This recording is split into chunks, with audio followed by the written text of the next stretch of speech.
Martín, ¿cómo le va? Gusto de tenerlo. Muy bien. Un verdadero placer. Al contrario. ¿Qué calidad democrática tiene la Argentina, la región? ¿Hay una discusión sobre la democracia occidental como la concebimos?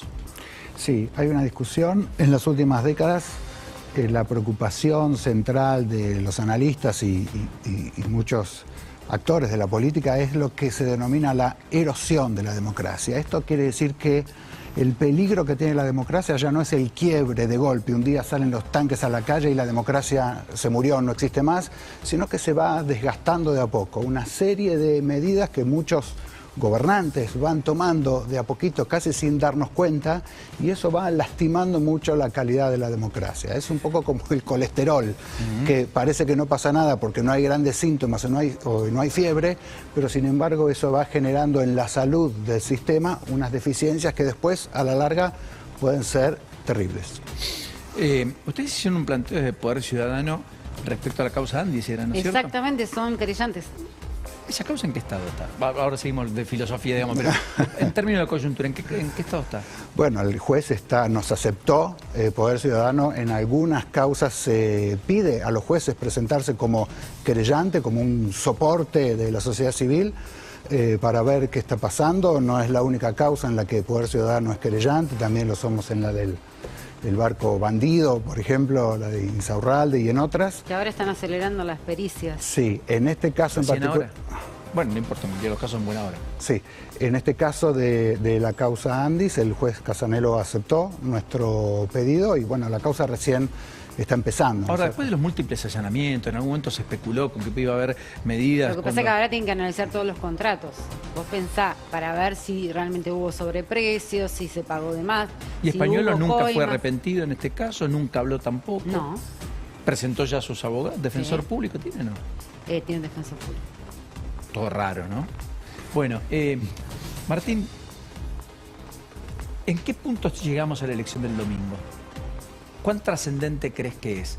¿O es más determinante, independientemente de un diputado más, un diputado menos, un senador más, un senador menos, que haga la política, los actores, los que tienen gestión, los gobernadores, el presidente, etcétera, el día después? Las dos cosas, porque una cosa depende de la otra.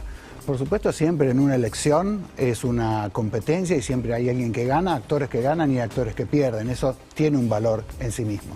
Después los resultados se transforman en lugares institucionales, en diputados, en senadores. Y eso, como sabemos, cuenta mucho a la hora de poder el gobierno pasar su agenda o no. Así que lo institucional, no solamente la competencia, sino también lo institucional, tiene un valor. Desde un punto de vista más sistémico, más general, aparece lo que vos decís y que se está comentando en estas últimas semanas. Las expectativas están puestas en cómo van a reaccionar los actores el día después o el mismo día, ¿no es cierto? Hay una discusión sobre cómo se presentan los resultados porque eso un poco setea quiénes van a estar del lado de los ganadores y los perdedores, pero lo realmente importante es qué interpretación del mundo político que dejan esas elecciones hacen los principales actores, fundamentalmente el más importante de todos, que es el gobierno. En una cena que te escuché hace poco, diste un discurso formidable, hablaste un poco de lo que tiene que ver con estilos, formas que no acompañan desde Poder Ciudadano desde hace muchos años. Antes eran muy contestatarios para con Cristina Fernández de Kirchner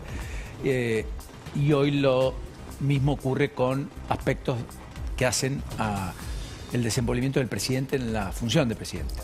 El grito, el destrato, cierto desapego a las normas, etcétera. ¿Crees que también eso debe ser parte del cambio? Sin duda. Poder Ciudadano lo que nos preocupa no es tanto, digamos, ser contestatarios con uno u otro gobierno, sino que aspiramos a que haya una sociedad más transparente, un ejercicio de la política más transparente, una sociedad más integrada y una democracia que funcione mejor y con mayor calidad.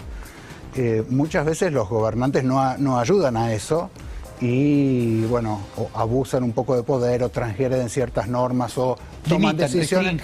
Limitan, restringen, erosionan la democracia, como decíamos antes, en algún punto. En este caso, lógicamente, el gobierno actual también tiene, digamos, sus actitudes o reacciones que no favorecen a un funcionamiento aceitado, efectivo de lo que esperaríamos del funcionamiento de una democracia. ¿Qué es lo que revisarías de los 2 primeros años fundamentalmente? ¿La restricción que se estableció en la Ley de Acceso a la Información Pública o algunas otras cosas? Eso es un punto central dentro de una serie de cuestiones de funcionamiento institucional, ¿no es cierto?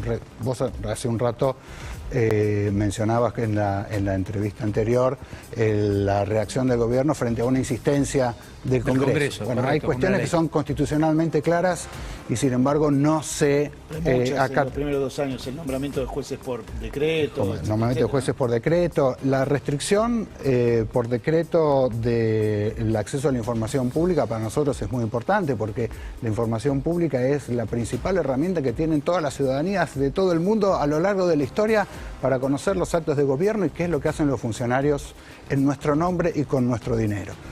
Hace un año el gobierno emitió un decreto que restringe mucho la posibilidad y el derecho de la ciudadanía de saber qué es lo que hacen los funcionarios en nuestro nombre y pone a discrecionalidad de los funcionarios en decidir qué requerimientos de los ciudadanos pueden contestar y cuáles no. Y cuáles no. ¿Cuáles son de la esfera privada? Exacto, sí, de la esfera privada y no tan privada, porque hay también algunas instancias de información pública que no refiere a la vida privada de las personas. Por ejemplo, Poder Ciudadano fue la primera organización que pidió la información de las entradas a la Quinta de Olivos y a la Casa de Gobierno.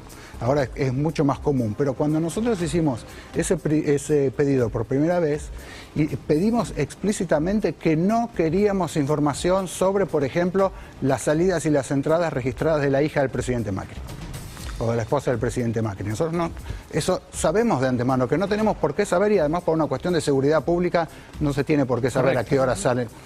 Pero si entran funcionarios, si entran jueces o si entran otras personas a la Casa de Gobierno o empresarios a la Casa de Gobierno Olivos, eso sí es información de interés público. Y Olivos igual entra todo el tiempo gente que no está registrada. Además, dicho sea. Bueno, eso es otra discusión, ¿no es cierto? Eso es otra discusión, es como el financiamiento de las campañas. Hay una parte que podemos objetar, pero también sabemos que hay una parte que va por un carril oscuro al que no tenemos ni idea de la recaudación o de los gastos de campaña. Ese es un aspecto que la política tiene que discutir, el financiamiento. Yo creo que una la nueva política ley, lo tiene... O cumplir la ley alcanzaría, actual. O reformarla o actualizarla. La ley cumple con muchos requisitos y la última reforma del año 2019 incorporó, por ejemplo, la bancarización de los aportes de campaña y, por lo tanto, la trazabilidad de lo que los partidos rinden a la justicia después. Pero sabemos que hay mucho dinero que no pasa por ahí. El problema de la ley es que asume que todo lo que los partidos gastan en campaña es lo que declaran en la cuenta única destinada a tal fin. Y lo que a nuestro criterio habría que hacer es reformar para tratar de generar investigaciones un poco más certeras acerca de cómo se gasta, porque cuando vemos en general las cifras o los porcentajes o la relación entre de los gastos de los partidos, entre los aportes públicos y los aportes privados de campaña, nos damos cuenta que ahí hay algo que no tenemos, por supuesto, la prueba, porque los hechos de corrupción se trata de... Claro, lógico. Se mueven las sombras y en la oscuridad. No dejan registro, no quedan guardados, no dejan firma. Pero cuando hay una sospecha fundada de que hay elementos que nos permiten suponer que se está gastando dinero que no se está declarando, lo más sano para la política, pero también para la sociedad civil de reclamarlo, es que haya instancias de fiscalización de todos los gastos que se realizan en campaña. Ha sido un enorme placer, Martín. Gracias. Al contrario, para mí. Este ratito para con nosotros. Muchos éxitos.